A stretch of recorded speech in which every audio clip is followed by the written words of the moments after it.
Bonjour, bonjour, moi c'est Sophie, j'espère que vous allez bien. Aujourd'hui, je vais vous présenter mon premier tuto couture. Vous êtes prêts? On va coudre ensemble un petit kimono comme celui-ci. Pour ça, on va avoir besoin de 1 mètre de tissu pour la base. Donc moi j'ai choisi ce petit tissu. Enfin j'ai choisi, c'est un des seuls où j'ai assez de tissu. Moi je fais que des créations en upcycling, donc j'ai que de la récup. Tout ce que vous voyez là, c'est de la récup, la deuxième main, dans les brocantes, des gens qui m'ont donné, il y a des petits bouts, des grands bouts, il y a un peu de tout. Donc, de celui-ci, on aura besoin d'1 mètre.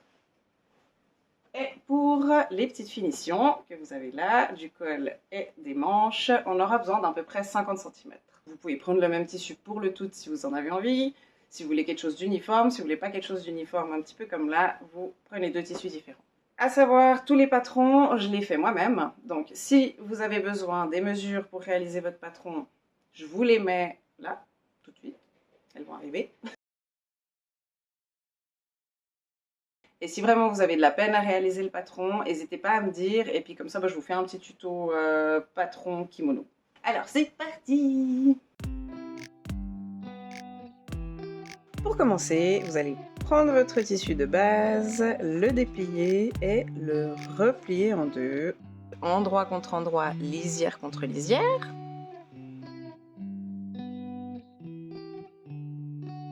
Une fois que c'est fait, on prend le patron, la partie du dos. Vous allez mettre le milieu du dos contre le pli du tissu, pour qu'on n'ait qu'une seule pièce de tissu. Et la partie du devant que vous allez mettre juste à côté, bien serré pour avoir pas trop de gaspillage à la fin.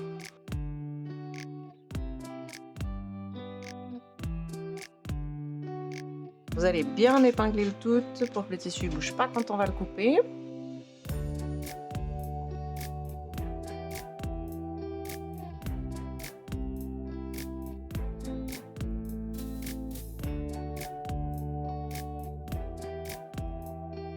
Une fois que c'est fait, on découpe le tout. Toutes les valeurs de couture sont déjà comprises dans le patron. Il y a 2 cm à l'ourlet et 1 cm de tous les côtés.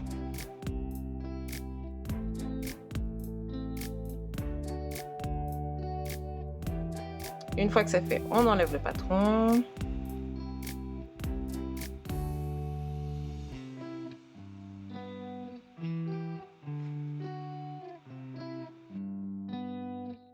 Et on va pouvoir passer à la coupe des petites bandes de finition. Donc vous allez faire 2 bandes de 10 cm pour la finition du col et 2 bandes de 12 cm pour les 2 bas de manche. C'est parti. On découpe le tout.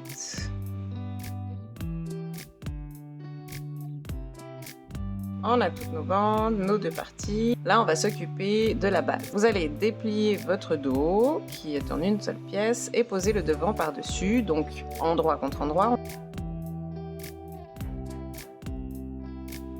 Et vous allez épingler les côtés et les épaules.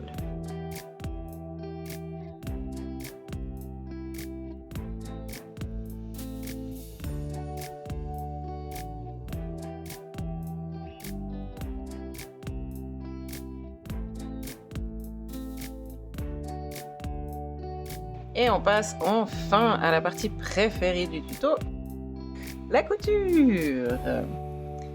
Vous allez piquer partout où vous avez mis les épingles, donc épaules et côtés.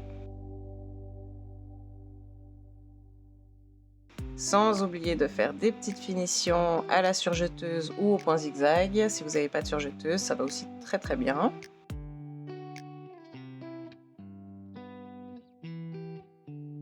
Voilà, maintenant on a notre base de kimono. On va déjà faire l'ourlet. Donc on va faire un trait à 1 cm tout le long du bas du kimono.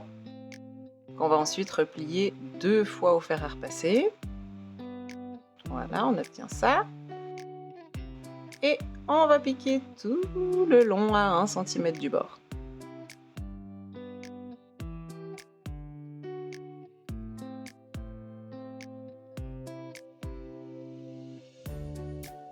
Et voilà, un joli petit ourlet.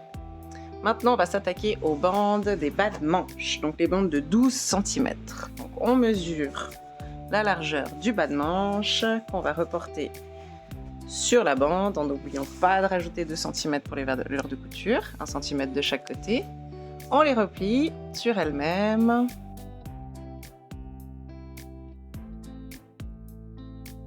On va coudre à 1 cm. Ensuite, les 2 bandes de 10 cm, vous allez les mettre l'une sur l'autre et faire une couture en haut, à 1 cm toujours. Ce sera le milieu du dos.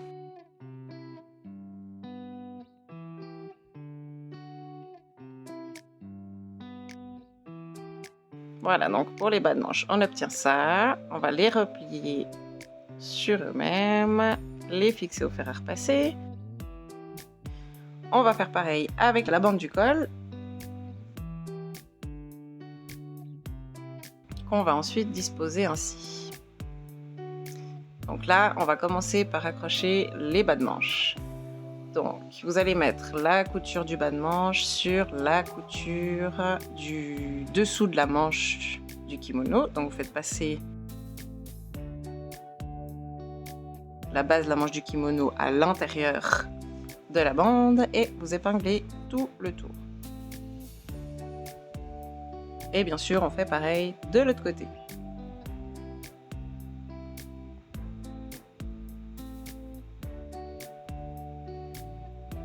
Une fois que vous avez tout bien épinglé, vous allez piquer à 1 cm tout le tour.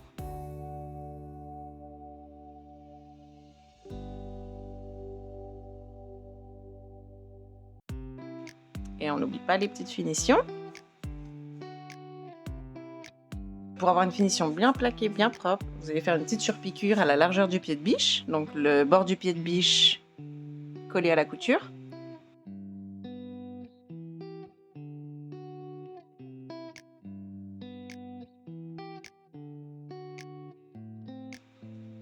Et maintenant, on s'attaque à la finition du col, à la bande du col. Donc vous allez prendre votre couture que vous avez fait avant et la mettre sur le milieu du dos que vous aurez marqué au préalable avec une petite épingle ou un petit trait à la craie.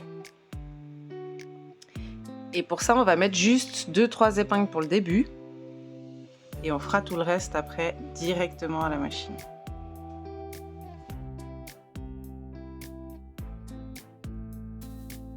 Donc là, on part du milieu du dos et on commence par un côté. Et là, vous mettez bien les 2 tissus bord à bord sans tirer sur aucun des 2 tissus pour pas que ça gondole, que ça fasse de petites bosses. Et vous vous arrêtez un tout petit peu avant la fin, genre 10 cm avant la fin. Et on va marquer avec une petite épingle ou un petit trait de craie la fin de la bande, là où arrivera l'ourlet en fait. Vous allez le replier en deux, endroit contre endroit, et faire une petite couture là où il y a la petite marque. On va ensuite couper le surplus de couture à l'intérieur et le retourner.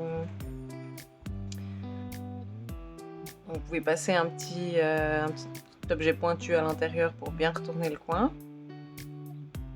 Et ensuite, vous allez fixer la fin de la bande bord à bord avec l'ourlet. Donc la couture de fin de la bande doit arriver pile poil au même endroit que l'ourlet. Et parce qu'après, on va le retourner comme ceci.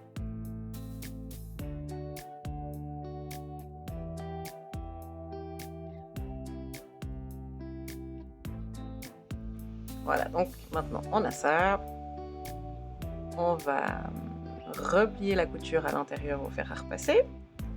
Et ensuite, on va replier l'intérieur de la bande à 1 cm pour faire une jolie petite finition. Voilà, après repassage, ça donne ça. Et on va faire notre couture finale, la toute dernière, à 1 mm du bord, une petite surpiqûre pour tenir le tissu qu'il y a dessous, tout le long de la bande.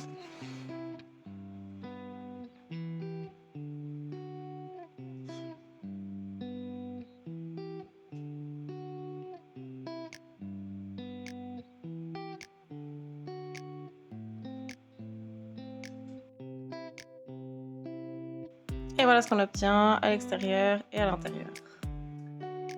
Et voilà, on a terminé. Le résultat. Allez, je le mets pour vous montrer.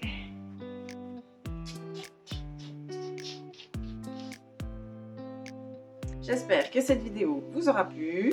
J'espère surtout que vous avez bien tout compris, toutes les étapes. Si ce n'est pas le cas, n'hésitez pas à me dire dans les commentaires, à me poser toutes les questions que vous avez besoin. Je vous réponds avec grand plaisir. Vous pouvez me soutenir avec un petit like, un petit abonnement si la vidéo vous a plu. Cette vidéo est finie pour aujourd'hui. On se retrouve tout bientôt dans le prochain tuto.